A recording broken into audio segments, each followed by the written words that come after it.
Bendiciendo, escuchando al pastor 17 de abril, Día del Pastor, ¿no? Y me mira mi esposo y me dice, ¿será que el pastor lo pensó? Casualidad, ¿no? Ellos llegaron en 1906 a la ciudad de Maracaibo, la tierra del sol amada, lo mejor de la bolita del mundo. Y hoy, celebrando el Día del Pastor, recordando ese acontecimiento, pues mira, no sé si fue intencional, pastor, pero me tocó a mí de Maracaibo, donde entró el Evangelio para 1906. Entonces, bueno, le damos gracias a Dios por eso. Tome su Biblia y vamos a recitar lo que todos los domingos nos recuerda lo que significa este libro para nosotros. Estemos recitando. Esta es mi Biblia y creo firmemente que es la palabra de Dios, porque es útil para ti y para mí. Y hoy estoy dispuesto a recibir la siempre viva e inmortal semilla. Mi vida no será la misma nunca más. Prometo escucharla con atención para luego practicarla con dedicación. Reconocemos que en esta iglesia habita la presencia de Dios, que junto a su palabra transforma mi vida de día en día. En el nombre de Jesús, amén. Yo no la voy a usar porque yo todavía no tengo esa destreza y esa habilidad que tiene el pastor para pasar las hojas, buscar libros, hablar y mirar la cámara al mismo tiempo. Yo creo que me quedaría en uno de los 3 pasos. Pero bueno, a propósito del tema que corresponde para el día de hoy, yo me topaba revisando algunas cosas con como unos memes, algo así, que tenían como una especie de mensaje, yo diría que un poco crueles. Pero quiero compartir 3 de esos que tuve la oportunidad de leer con ustedes. Uno de ellos decía: mi madre tiene 2 hijos y tiene 2 brazos y sus 2 brazos son para abrazar a mi hermano. Y se veía claramente en la imagen que era una sola fotografía, pero casi que podías tomar 2 fotografías separadas y los 2 brazos de la mamá, todos 2 para ese hijo que tenía de ese lado. También había otro de un niño así mirando a su mamá y le dice: mamá, ¿tú prefieres más a mi hermano que a mí? Y la madre le contesta: no, estás loco, en absoluto. Para mí son totalmente iguales, tú y mi querido Juancito. Poco desequilibrada la respuesta. Y el otro, pues no tenía una imagen, pero era una expresión que yo sí he tenido la oportunidad de escuchársela a algunas personas, que decía lo siguiente: yo soy el hijo favorito. 3 puntos suspensivos.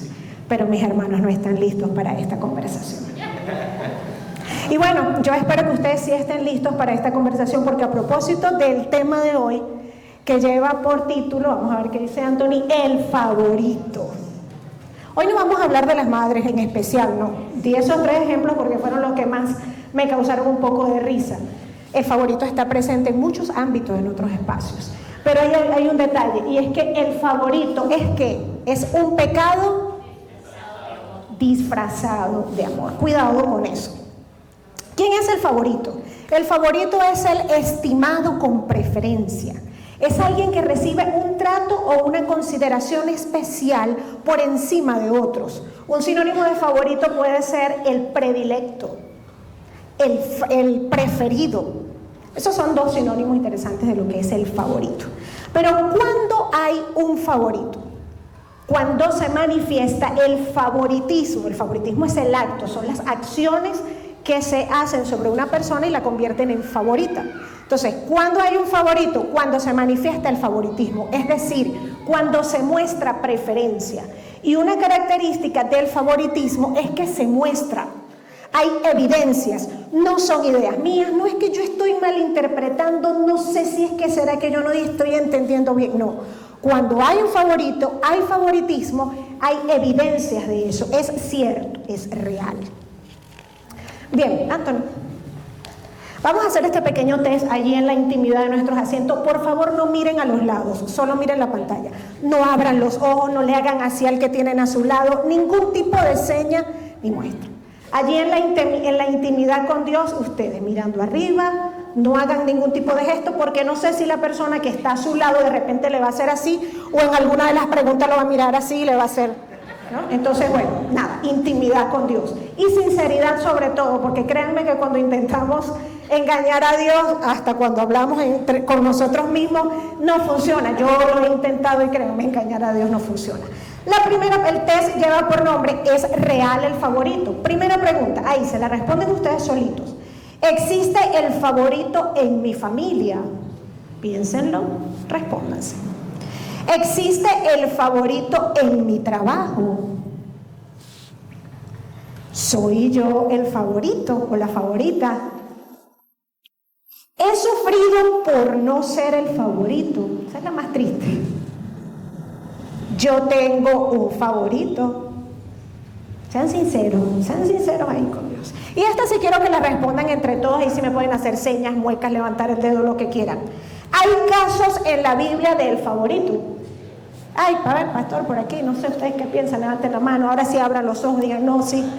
Ok. Ahora bien, el favorito en el contexto. Hay unos actores que hacen vida en esta situación cuando hablamos del favorito. ¿Sí? Bueno, el primero es el favorecedor, es decir, el favorecedor es la persona que tiene un favorito. El favorecedor tiene una particularidad y es que siempre lo niega. Así como la mamá del chiste, mamá, ¿tú tienes un hijo favorito? No, en absoluto. Para mí son totalmente iguales, tú y mi querido Juancito. Es que le brillan los ojos, se le ilumina el rostro, hasta el tono de voz le cambia cuando se refiere al favorito. Ahí se muestra, se evidencia, pero el favorecedor siempre lo va a negar, siempre. No, yo no tengo un favorito. Para mí todos mis empleados en esta empresa son iguales. Yo a todos los trato por igual. Jefe, pero es que él es el que siempre llega tarde. Usted no le dice nada, se va antes de la hora, es el que nos atrasa el trabajo. Yo a todos los trato por igual. Y es evidente, todo el mundo sabe que no es así. Sin embargo, el favorecedor lo va a negar. Y si por alguna razón tiene que admitirlo, lo va a justificar. No, bueno, no es que sea mi favorito. Lo que pasa es que va a buscar maneras de no aceptarlo y reconocerlo. El siguiente actor es el favorito. Bueno, el favorito, de verdad que el favorito es el que está así, lo va confirmando en cada muestra de favoritismo. Ay, mira, lo regañaron a todos y a mí. Ay, a todos nos mandaron a lavar los platos y mi castigo fue, y usted se va a dormir. Y va confirmando, va viendo que hay un trato especial, un trato diferente hacia él, que incluso no debería ser así porque él también estaba metido en el mismo problema, pero mira qué pasa, ¿no? Y con el tiempo y con las acciones lo va confirmando, lo van confirmando. Y luego tenemos el no favorito, que es el primero en percatarse de la situación. El no favorito es el primero que dice, ya va, esto no está bien. Esta relación es extraña, es desequilibrada. Algo no está funcionando. Entonces el no favorito es la primera persona en enterarse que algo no está bien, porque el favorecedor lo niega. El favorito está así como a la expectativa, ay, mira, a mí no me dijeron nada, yo pasé el liso, llegué tarde, a mí no me llamaron la atención. Y el que siempre llega temprano por alguna razón, 3 meses después le tocó llegar 2 minutos tarde un día y ahí estaba el jefe. Sí, porque aquí siempre llegan tarde en esta empresa. Y dice el otro, pero yo nunca llego tarde. Juan llega tarde todos los días. Nada pasa. Claro que Juan le da la cola y hay otras razones por ahí por las que a Juan no se le llama la atención. Bien, acompáñenme por favor a revisar Génesis 25, versículos del 27 al 28, si lo tienen allí. Siempre van a aparecer en las diapositivas los versículos, así que en la medida en que yo voy hablando, ustedes pueden ir teniendo los versículos a la mano para que aprovechemos el tiempo. Porque si no me paso, el pastor Sair me llama la atención, no me invita más. Génesis 25, del 27 al 28, preste atención, dice, y crecieron los niños. Y Esaú fue diestro en la casa, hombre del campo, pero Jacob era varón quieto que habitaba en tiendas. Y amó Isaac a Esaú porque comía de su casa, mas Rebeca amaba a Jacob. A mí este versículo me encanta, porque la palabra de Dios no es como nosotros. Dios no niega que el corazón del hombre tiene por naturaleza esa inclinación hacia algo. Y Dios no lo ocultó. Dios dijo, Jacob, te amo, de ti haré una descendencia especial, pero hay algo en tu casa que yo necesito que todas las próximas generaciones aprendan. Y crecieron los niños juntos, Esaú y Jacob, qué personalidades tan diferentes. Los que tienen padre lo pueden entender mejor que yo. Dice, Esaú fue diestro en la casa, hombre del campo, y Jacob, varón quieto que habitaba en tiendas. Yo me imagino que, y esto me lo imagino yo, no lo dice la Biblia, pero lo puedo inferir más o menos por la relación que uno observa con los padres, que Isaac disfrutaba las historias que Esaú le contaba. Esaú era hombre de casa, salía al campo, se enfrentaba al peligro y llegaba, y de lo que se comía en la casa, ¿qué dice aquí? ¿Por qué lo amaba? Ahí tenemos la característica. ¿Por qué lo amaba? Porque comía de lo que su hijo cazaba. Lo que se puso en esta noche, en esta mesa, lo que se comió, lo cazó Esaú. Estamos comiendo de lo que mi muchacho cazó. Y Esaú, me imagino que le decía, papá, y yo fui y vi el animal, allá estaba, y lo apunté, me tuve que quedar sin respirar, y lancé y lo cacé. Y Esaú, ¿verdad? Isaac, ¿verdad? Su hijo le contaba esas historias. Oye, es ese pecho del padre henchido de orgullo. Mi hijo, fuerte, guerrero, ágil, cazador, habilidoso. Ajá, Isaac, dame razón de Jacob. ¿A Jacob? Ahí está. Ahí está. Y seguro que le cambiaba el tono de voz, así como la mamá que dice tú y mi querido Juancito. Seguro que a Esaú también le cambiaba el tono de voz a Isaac. Dame razón de Esaú. No, Esaú, ese muchacho me sorprende todos los días. ¿Cómo hace para traer la comida a la casa? ¿Y Jacob? ¿Dónde está Jacob? ¿Qué está haciendo? Sí, a veces eso ocurre. Uno le pregunta, dame razón de Pedrito. Chica, ese Pedrito es lo máximo. Te cuento que le di a Pedrito 4 ponquecitos para que los llevara al colegio y los vendiera. Y le dije, hijo, los ponquecitos son a 500, me tiene que traer 2,000. Y se ha presentado con 4,000 pesos, los ha vendido a 1,000. Y me dijo, mamá, aquí están sus 500 y con estos 2,000 me vende ahora 4 ponquecitos a mí que yo los voy a vender y la ganancia. No, es que ese muchacho no vuela porque se enreda en los cables. Y dame razón de Pedrito. Esto. Dos hijos completamente diferentes. Pero aquí vemos entonces que tenemos a un padre que amaba a uno, a una madre que amaba más al otro. No es que no amaran al otro hijo, pero es que había una relación completamente diferente. Había una preferencia, y aquí la Biblia dice que en el caso de Isaac era porque comía de la casa de Esaú. En el caso de Rebeca no lo dice, pero nosotros lo podemos inferir por cosas anteriores, que es que cuando los 2 niños estaban en el vientre de la madre, Dios le dijo, hay 2 naciones en tu vientre, una será superior a la otra, pero el menor servirá al mayor, y eso se le quedó aquí a Rebeca. Por eso Rebeca tenía una preferencia por su hijo Jacob, tanto que le quedó en su mente que Dios tenía un propósito con ese hijo, y ella se tomó el atrevimiento, como muchas veces no lo tomamos nosotros, se tomó el atrevimiento de ayudar a Dios para que ese propósito se cumpliera, y hizo que su hijo Jacob se disfrazara, engañara, mintiera, y luego tuviese que salir huyendo de su propia casa, de su hermano y de su familia.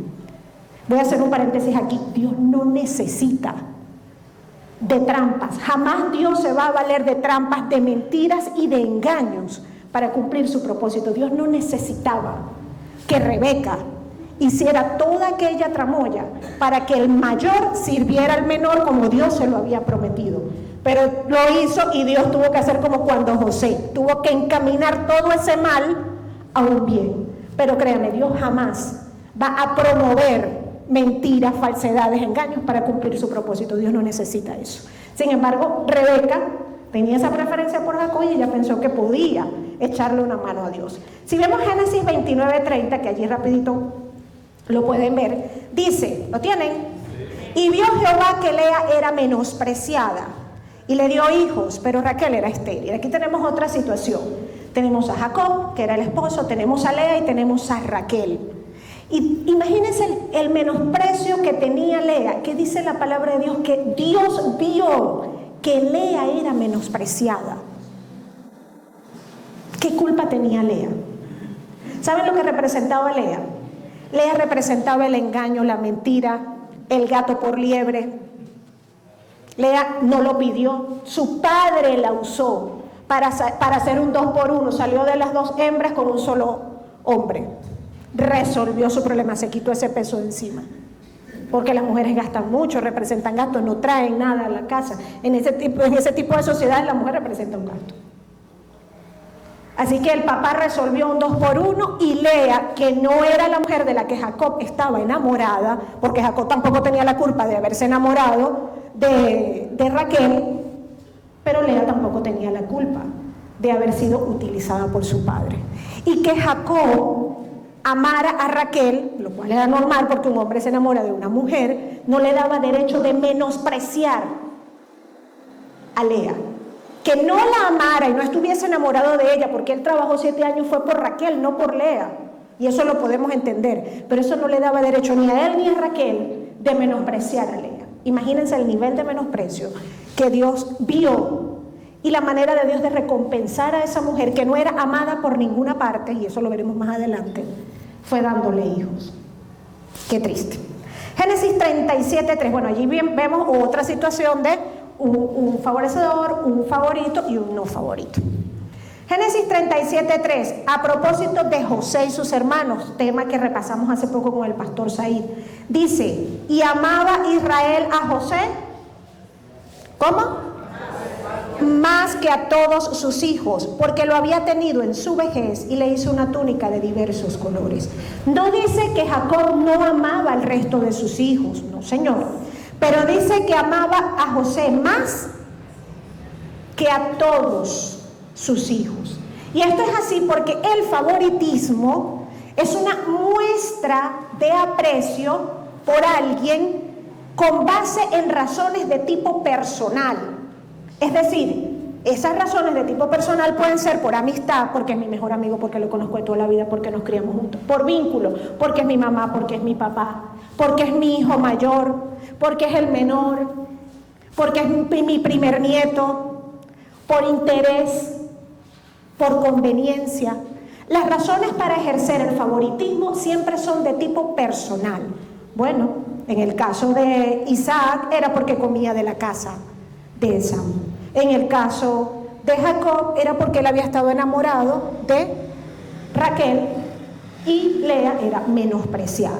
Y en el caso de José, no dice que porque fuese el hijo de la esposa amada, como nosotros hubiésemos esperado. Dice por qué. Porque lo había tenido en su vejez. No dice que era porque era el hijo de la mujer amada, dice que porque lo había tenido en su vejez. José representaba para Jacob poder ver crecer a uno de sus hijos, con esa chorrera, diríamos aquí, de hijos que le dio en una competencia voraz entre Lea, la sierva de Lea, y la sierva de Raquel, y yo le voy a dar un hijo y yo también le voy a dar otro, y vino aquella chorrera de muchachos y aquel hombre a trabajar para poder sacar adelante esa familia con ese montón de hijos que tenía. Pero esos hijos crecieron, llegó a la vejez, y le nació ese hijo en la vejez. A ese sí le pudo dedicar tiempo, ese sí lo vio crecer, con ese sí pudo compartir. Pero qué culpa tenían los demás. Que ese fuese el hijo de la vejez, el que realmente él tenía tiempo para disfrutar y tenía derecho a disfrutar, no le daba derecho a Jacob tampoco de mostrar favoritismo, de tal modo que estos otros hijos lo podían ver. Era evidente, porque el favoritismo se muestra, no son ideas. Si ustedes se detienen un poco y observan la familia de Jacob, se dan cuenta que era una familia en la que me imagino que todos los días mínimo había una pelea. Y lo vemos, la manera en la que Lea y Raquel se hablaban, la forma en la que se contestaban. Y Rubén le preguntaba al otro, ¿dónde está mi mamá? Ya está peleando con mi tía Raquel por mi papá. Sí, que tú me quitaste a mi marido porque tú te atravesaste, porque tú te metiste, por todo. Esos muchachos crecieron en ese ambiente. Además, los hijos de Lea crecieron viendo cómo su madre era menospreciada. Pónganse en el lugar de ellos también. Eso es una cosa que se cultivó día a día en ese hogar. En algún momento tenía que haber consecuencias de eso. Evidencias de la existencia del favoritismo. Una de ellas es la comparación. La comparación destruye el autoestima del otro. La comparación genera rencor y resentimiento hacia la persona con la que se es comparada. También genera celos, también genera mala comunicación, rivalidad, inseguridad, agresividad, autodestrucción. Y lo peor de todo es que el modelo a seguir se vuelve otro y no Cristo en los hogares cristianos. Porque cuando yo te digo, ojalá fueses como tu hermano, qué lástima que no eres como tu hermano si hace bien las cosas, tú no. ¿A quién te estoy poniendo como modelo a seguir en un hogar cristiano? A tu hermano. Yo no te estoy poniendo a Cristo. Pero la comparación tiene esas características, destruye el autoestima. Lea era una mujer con el autoestima por el piso, y eso lo vamos a ver en otros versículos. Genera rencor, resentimiento. Modelo de eso los hermanos de José. Hay dos formas de comparar. Cuando se dice, cuando se verbaliza, que yo te lo digo, tú no eres, tu hermano es mejor. Fíjense, no es igual cuando yo puedo colocar a alguien en una situación como un buen ejemplo, para que todos podamos seguir ese ejemplo. Eso está bien. Lo dañino de la comparación es cuando yo digo, este es mejor que tú, esto es mejor que lo que tú haces. Es decir, exalto algo y te humillo a ti. Eso es lo que está mal. Pero poner a alguien como un buen ejemplo no está mal. Lo malo es la comparación. Exalto y humillo, levanto y piso. Levanto al otro, te piso a ti. Eso es lo que no está bien. Vamos a revisar Génesis 29 del 32 al 34. Miren el autoestima de esta mujer. Y concibió Lea y dio a luz un hijo. Porque yo estoy segura que Jacob no andaba comparando a Lea con Raquel, ni le decía a Lea, es que Raquel es mejor que tú. No, pero hay un tipo de comparación que el que no es favorito lo infiere, aunque no se lo digan, porque los actos de favoritismo con el otro son tantos que lo llevan a él mismo a compararse. Dice, y concibió Lea y dio a luz un hijo, y llamó su nombre Rubén, porque dijo, ha mirado Jehová mi aflicción, ahora por tanto me amará mi marido. Concibió otra vez y dio un hijo, y dijo, por cuanto oyó Jehová que yo era menospreciada, me ha dado también este. Y llamó su nombre Simeón. Y concibió otra vez y dio a luz un hijo, y dijo, ahora esta vez se unirá mi marido conmigo, porque le he dado a luz 3 hijos, por tanto llamó su nombre Leví. Qué mujer con el autoestima por el piso, mendigando y rogando amor. Y le dio un hijo a mi marido, ahora sí me va a querer, ahora sí me va a mirar, ahora sí me va a amar.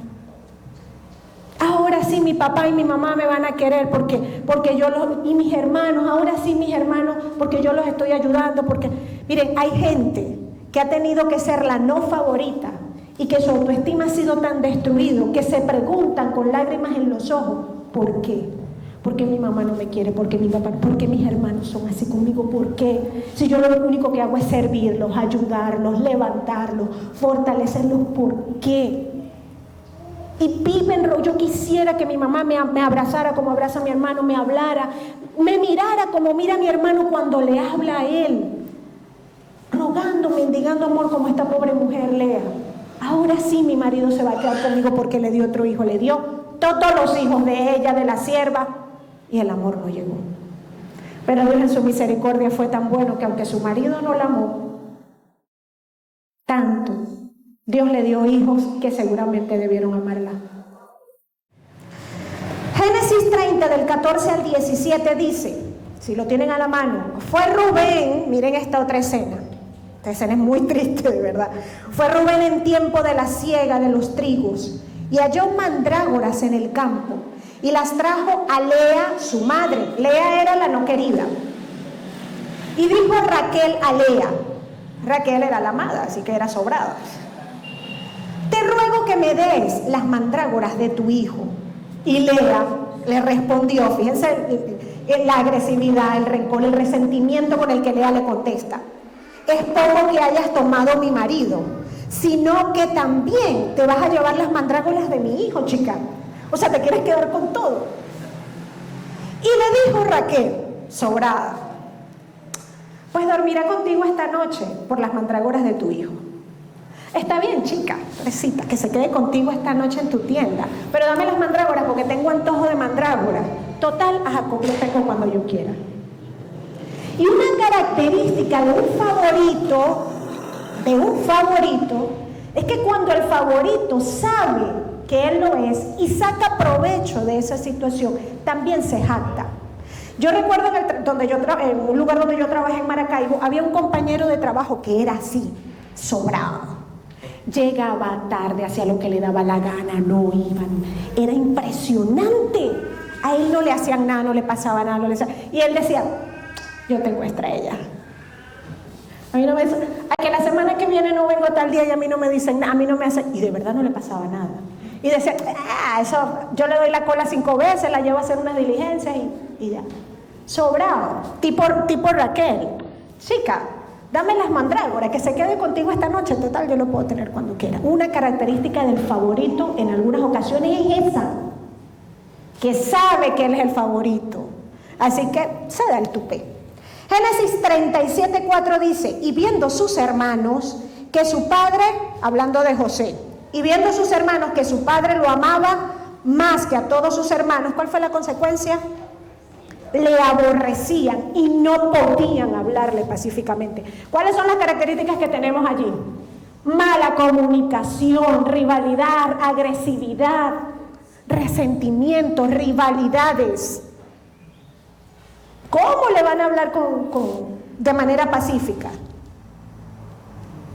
Si José era el hijo de la mujer por causa de la que su madre había sido menospreciada durante todos esos años. Se podía dar el tupé, ay chica, sí, dame las mandrágoras, vale, que se quede contigo esta noche, pobrecita. Claro que había resentimiento. Y les voy a decir una cosa, Dios no tenía nada que ver con esto. Todo esto se sembró en un hogar, en unos padres, esto ocurrió en una situación familiar. Así que no me vengan a decir ustedes que no, que Dios quería que hubiese todas estas heridas en la familia para que pasara lo que tenía que pasar. No, Señor. Lo que pasa es que Dios es tan bueno en su misericordia que todo lo malo lo encamina bien. Pero no quiere, Dios no quiere que nos hiramos y nos dañemos entre nosotros mismos. No es propósito de Dios. Otra evidencia de la existencia del favorito es la ceguera. ¿Qué es la ceguera? La ceguera es una justificación excesiva e irracional de los actos del favorito. Pero a su vez tampoco nos permite ver el bien que recibimos de otras personas, porque estamos tan ciegos que solo tenemos ojos para lo que hace el favorito.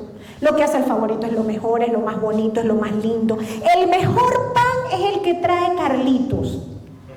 Sí, José trae pan para la casa. No, yo no voy a decir que no, ¿para qué? Pero el que trae Carlitos, no, yo creo que esa es una panadería especial.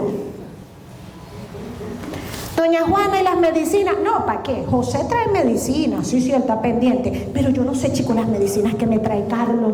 Yo no sé en qué farmacia las comprará. Cuando Carlos trae las medicinas, a mí esas medicinas me caen tan bien que se me quitan todos los dolores. Todo lo del favorito es lo mejor. No hay ojos. Y eso es lamentable porque no te permite ver que a tu alrededor hay otras personas que te están sirviendo, te están atendiendo, te están cuidando. Están allí contigo. Pero estás tan ciego que no lo ves. Y eso te hace, sin darte cuenta, despreciar el trabajo, el esfuerzo, el amor que otros, el tiempo que otros te están dedicando, el sacrificio que otros hacen para estar contigo, para atenderte a ti o para servirte a ti. Pero estás ciego. Una característica de la ceguera es que impide ver las faltas. Justifica los errores del favorito. No, es que él lo hizo por... Pero mamá, por favor, ¿no te estás dando cuenta? No, él lo hizo por... ¿Están seguros que fue? No, eso no pudo ser él. No, señor, yo conozco a mi muchacho. Él no fue.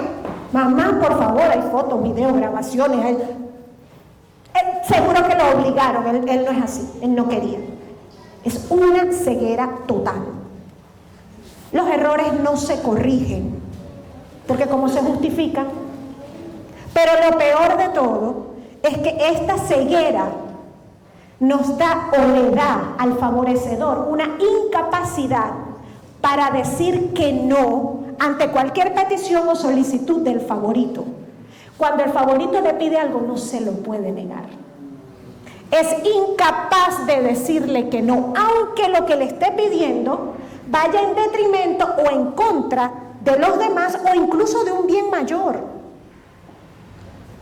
Pero como lo está pidiendo el favorito, y es irracional eso que parece amor, pero no lo es, va a decidir o se va a inclinar hacia la petición del favorito, aunque eso vaya en contra del bien común, de todo lo que hay alrededor del resto de la familia, del resto de los hijos. No, porque así es la ceguera, hermanos. Solo se tiene ojos para el favorito. Y eso no solamente es en el hogar, eso puede ocurrir en tu empresa, eso puede ocurrir en el equipo de béisbol al que perteneces, en el grupo de música en el que estás.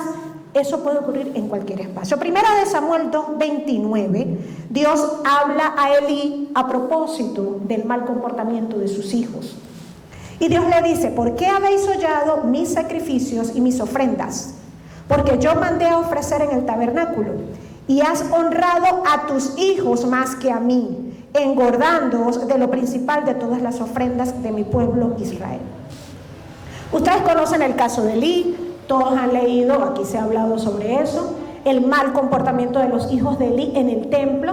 Elí habló con ellos, le dijo: miren, yo estoy enterado de lo que ustedes están haciendo, pero aquella situación no se frenó, no se detuvo, no fue paralizada. Y Dios se lo dijo: ¿por qué has honrado a tus hijos más que a mí? Los preferiste a ellos antes que a mí. Cuando nos pusiste en una balanza a tus hijos y a mí, preferiste a tus hijos. Y el problema de cuando se tiene favoritismo o cuando se tiene un favorito es que el que tiene el favorito solo está mirando al favorito, pero no está viendo las consecuencias nefastas que están ocurriendo a su alrededor producto de tener un favorito. Elí prefirió a sus hijos, pero no se dio cuenta el daño que ellos estaban haciendo en el templo, toda la corrupción que estaban haciendo, corrupción de muchos tipos, no solo con las ofrendas. También dice el pastor que había una situación allí con las mujeres del templo, con las mujeres que llegaban al templo.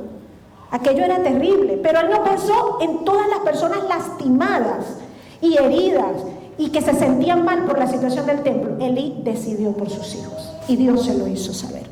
Ceguera. Hay ceguera cuando hay favoritismo. Anthony. Otra evidencia de la existencia del favorito es la injusticia. La injusticia es la falta de justicia, es decir, la ausencia de equidad. Esto ocurre cuando no se es igual en el trato entre iguales. Me explico. ¿Por qué igual entre iguales? Porque nosotros no tratamos a todas las personas iguales, ¿cierto? Todos sabemos que toda persona debe ser tratada con respeto, toda persona debe ser tratada con respeto, consideración, ser valorada, pero mi trato no es el mismo con mi madre que con un amigo, no es el mismo con mi esposo que con el señor del autobús, porque si mi esposo fuese el señor del autobús, cuando yo me subo en el bus le digo: hola mi amor, mi vida, ¿cómo está el chofer más bello de todo rubio? Pero como mi esposo no es el chofer del autobús, yo me subo al autobús y le digo: buenos días señor, cóbrese. Y cuando me bajo le digo: gracias. Hay respeto, pero no es el mismo trato. ¿Por qué digo igual entre iguales? Porque si yo soy hijo, tú eres hijo y tú eres hijo, y Zulaya es la mamá de los tres, ¿sí? Todos debemos ser tratados como ¿qué? Como hijos, porque todos somos hijos. No es que uno es más hijo que otro, todos somos hijos. Así que todos somos iguales en la condición de hijos. Claro, no estoy diciendo con esto que no vamos a considerar el que es más chiquito, el que sí puede cargar un balde con agua y el que no puede. No estoy hablando de eso. Yo creo que ustedes están entendiendo muy bien el propósito de este mensaje. Y no se es igual en cuanto a las dádivas, a las correcciones, a las responsabilidades que se ponen sobre otros, a las exigencias. Por eso les digo, ciertamente consideramos la condición de cada uno de ellos, de cada empleado, de cada persona. Aquí se considera quién es persona de edad adulta, quiénes son los niños. Por eso a veces se hacen actividades, pasen primero los niños, pasen primero las personas de tercera edad, luego pasamos nosotros, teniendo el cuidado de no atropellar los adultos a los niños. Pero eso no es preferencia, eso es cuidado y consideración. Allí hay amor, en ese gesto sí hay amor. Pero en la injusticia no hay amor. Vamos a revisar primera de Samuel 16, del 11 al 12. Primera de Samuel 16, del 11 al 12. Dice: entonces dijo Samuel a Isaí, ¿Qué Isaí? Los voy a poner un poco en contexto. Aquí estamos hablando del papá de David, el que después sería el rey David. Recuerdan que Dios le dice al profeta: ve a la casa de Isaí, dile que llame a todos tus hijos y que se pongan frente a ti. Pero bueno, él llegó a la casa, le dijo: muéstrame todos tus hijos, y los hijos fueron mostrados. Sin embargo, Samuel dice: ¿son estos todos tus hijos? Y él respondió: queda aún el menor, que apacienta las ovejas. Y dijo Samuel a Isaí: envía por él, porque no nos sentaremos a la mesa hasta que él venga aquí. Envió pues por él y le dijo, y le hizo entrar, y era rubio, hermoso, de ojos y de buen parecer. Entonces Jehová dijo: levántate y úngelo, porque este es. Samuel le dice: muéstrame a todos tus hijos. Los colocaron a todos allí. Nadie dijo: para allá va a faltar David. No, hay otro David, pero ese está allá cuidando las ovejas, pero bueno, yo también tengo otro hijo. Nadie lo mencionó, no dijeron que no estaba, no dijeron nada de su existencia. Además, que iba a estar siendo David si David era el último de los hijos, un poco relegado. La condición de pastor no calificaba para nada. Por supuesto, los primeros que llamaron seguro fueron a los primeros 3 que estaban en el ejército, luego los otros, y nadie se acordó de David. Eso a mí me dice que la relación de David con su familia y la forma en la que David era considerado por su familia no era muy buena. Y eso también lo podemos ver en otro versículo, cuando uno de los hermanos le dice a David, cuando David fue a llevarle la comida y estaba Goliat gritando, y el hermano le dijo: ¿tú qué haces aquí, chico? ¿Para qué vienes? Yo sé la soberbia de tu corazón. ¿Y para qué estás aquí? Le habló de manera muy agresiva a David. No le habló bien a su hermano. Y cuando David se hizo rey, si ustedes revisan, los hermanos de David no acompañaron a David en su reinado. ¿Dónde estaban los hermanos de David? Se habla de 2 sobrinos, los hijos de Sarbia, pero Sarbia era una hermana, no un hermano de David. Y esos 2 sobrinos de David lo acompañaron en todo su trayecto como rey, pero si tenía 7 hermanos y ninguno de los 7 estaba por ahí con David. Que yo me imagino que cuando David fue ungido, la cara de los hermanos, de los 3 que eran militares: y el cuidador de ovejas ¿quién lo ve? ¿Ah? No, se volvió loco el profeta, se equivocó, no sabe ni a quién está ungiendo. Pero Dios ve el corazón. Dios ve el corazón. El mismo Dios que vio el corazón de David es el mismo Dios que vio que Lea era menospreciada. Dios ve, hermano, Dios ve. Santiago 2, del 2 al 4, haciendo un ejemplo referente a nacer a sección de personas, lo que es tener preferencia, dice: porque si en vuestra congregación entra un hombre con anillo de oro y con ropa espléndida, y también entra un pobre con vestido andrajoso, y miráis con agrado al que trae ropa espléndida y le decís: ay, siéntate tú aquí en un buen lugar. Pero le dices al pobre: estate tú allí en pie y siéntate aquí, o siéntate aquí bajo mi estrado. No hacéis distinción entre vosotros mismos y venís a ser jueces con malos pensamientos. No le agrada a Dios, hermano. No le agrada a Dios ese tipo de injusticia, porque el favoritismo es injusticia. En el amor hay justicia. Y si es el amor como el amor que establece la palabra de Dios, allí tenemos, Anthony, dice: actuar con favoritismo es pecado, porque el favoritismo no es amor, es un pecado que se disfraza de amor. Estemos leyendo 1 Corintios 13, del 4 al 6. Por favor, quiero que todos lo revisen en su Biblia y me acompañen. 1 Corintios 13, del 4 al 6. Dice, ¿lo tienen? El amor es sufrido, es ¿qué? Benigno, es bueno. Lo que es bueno no hace daño. No puede ser bueno que yo tenga un favorito y a costa de hacerle el bien a este le hago el mal a este. Lo hiero. Daño su autoestima. El amor no tiene envidia. El amor no es jactancioso. Ay, no, pero es que Esaú, ese sí es un varón de verdad. Ese muchacho no como Jacob. Ni hablemos de Jacob. Esaú sí.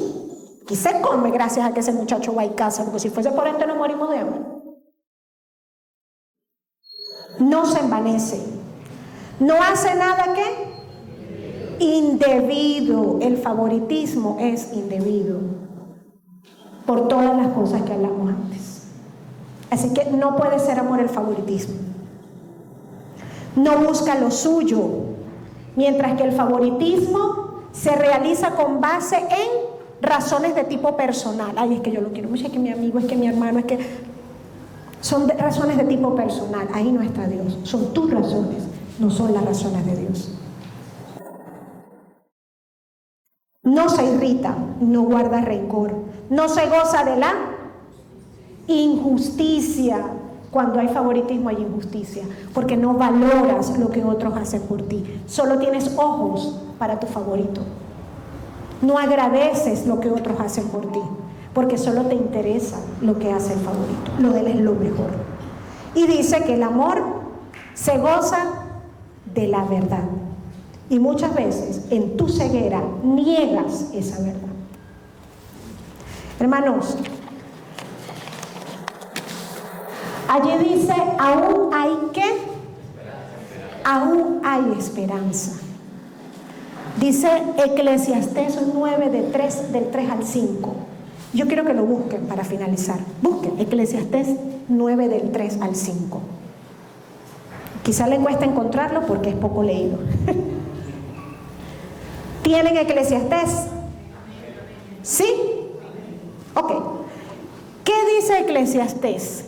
Este mal hay entre todo lo que se hace debajo del sol, que un mismo suceso acontece a todos, y también que el corazón de los hijos de los hombres está lleno de mal y de insensatez en su corazón. Y después de esto se van a los muertos. Pero no queda ahí, hermano. Fíjese lo que dice después. Aún hay esperanza para todo aquel que está entre los vivos, porque más vale perro vivo que león muerto. Porque los que aún viven saben que han de morir, pero los muertos nada saben ni tienen más paga, porque su memoria es puesta en el olvido. Y yo quiero que usted se lleve eso el día de hoy. Aún hay esperanza. ¿Para quién? Para todo aquel que está entre los vivos. Si ustedes están aquí es porque están vivos. Así que hay esperanza hoy para que nos regresemos de ese mal camino, si hemos tomado el camino del favoritismo. Si tú eres una persona que tiene un favorito, déjame decirte que hoy hay esperanza para que frenes esa conducta y le des un hasta aquí. Porque estás actuando con injusticia. Es un acto de pecado el favoritismo. Y por tu culpa, por tu causa, hay en tu hogar pleito, división, contienda, heridas, autoestimas destruidos. En tu empresa hay división entre los trabajadores. En tu equipo deportivo, de lo que sea, no logran trabajar en equipo muchas veces, precisamente porque cuando hay favoritismo no se puede. Entonces, si tú eres el que tiene un favorito, aún hay esperanza. Hoy puedes decir hasta aquí. Reconoce delante de Dios que tienes un favorito. Deja de negarlo. Y como les dije al comienzo, cuando intentamos engañar a Dios, autoengañarnos y engañar a Dios, no funciona. A mí nunca me ha funcionado. Estoy segura que ustedes tampoco. Pero si ustedes son el favorito o la favorita, aún hay esperanza para que ustedes dejen de sacar provecho de esa situación. Porque saben que a ustedes no se les va a negar nada. Porque de repente son así como, yo tengo estrellitas. Si partimos el vidrio de la mesa, a mí me dicen, y usted de castigo se va a dormir. Y usted lava los platos, limpia la casa. Se aprovecha. Es el hermanito que le saca la lengua al otro. Le mandaron a lavar los platos y a mí a dormir. Deja de sacar provecho de esa situación. Deja de usar a tus jefes, a tus entrenadores, a tus padres como un trampolín para obtener los bienes o las cosas que tú deseas, porque sabes que a ti no se te puede negar, no se te va a negar porque eres el favorito. Y que por ti se cometen muchas injusticias en ese círculo y tú sabes como favorito en el fondo de que se está cometiendo injusticia contra los demás, pero como lo que se está haciendo es a favor tuyo, no dices nada. Deja ese pecado. No creas que porque eres el favorito, el único culpable aquí es el que tiene un favorito, el favorecedor, no, Señor. Deja de decir, ay, yo qué culpa tengo que todo me lo den a mí. Ay, yo qué culpa tengo. De verdad no tienes ninguna culpa, pero si puedes darle un stop, si estás viendo que se está cometiendo una injusticia y el centro de esa injusticia eres tú. Aún hay tiempo si el no favorito eres tú. ¿Por qué hay tiempo? Deja de llorar. Seca tus lágrimas, que Dios te ve. Ya no llores más. Desde el momento en que tú llegaste a Cristo y hiciste que Dios fuese parte de tu vida, ya tú no haces las cosas como para el hombre, sino para Dios. Ya tú no pones la mira en las cosas de abajo, sino en las cosas de arriba. Y ya tú vas a honrar a tu padre, a tu madre, y vas a honrar a tus jefes. No porque ellos tienen o no tienen un favorito, eso a ti ya no te importa, porque como tú eres un hijo de Dios, tú hace tiempo que dejaste de hacer las cosas para los demás y comenzaste a hacer las cosas con excelencia para Dios, porque ya tú no haces nada para los demás. Así que seca tus lágrimas, deja de sentir lástima por ti mismo, deja de mendigar amor. Si son así, no podemos hacer nada. Ora por ellos. Dice la Biblia que oremos por los que nos ultrajan, por los que nos maltratan. Pero ya ten paz en tu corazón, gózate y alégrate. Porque cuando Cristo llegó a tu vida, tú dejaste de mirar abajo y comenzaste a mirar arriba. Y todos esos traumas, todas esas tristezas, todas esas injusticias que pasaste quedaron atrás. Porque Dios te dio una nueva vida. Así que, hermanos, aún hay esperanza para todo aquel que está entre los vivos. Estemos de pie para finalizar. Padre, te damos gracias por esta hermosa mañana. Gracias, Señor, por tu palabra. Gracias, Dios mío, porque en ella podemos reflejarnos como en un espejo. Nos podemos ver claramente. Vemos quiénes somos en realidad. Y te damos gracias porque la sinceridad de tu palabra, en la que tú no escondes nada, es solo para mostrarnos en qué estamos fallando, Dios. Ponemos en tus manos hoy, si en nuestra vida, en la situación del favoritismo nos ha afectado, o porque yo tengo un favorito, porque yo soy el favorito, o porque no he sido el favorito. En tus manos están estas situaciones, Dios mío. Tú conoces cada corazón de mis hermanos. Permite que el día de hoy, Señor, esta palabra que tú trajiste a nuestras vidas sea de bendición y les permita por fin a aquellos que han sufrido tanto secar sus lágrimas, caminar en la alegría y en la victoria que nos ha dado, haber sido redimidos por un Dios maravilloso. Gracias te damos, Padre, en el nombre de Jesús. Amén.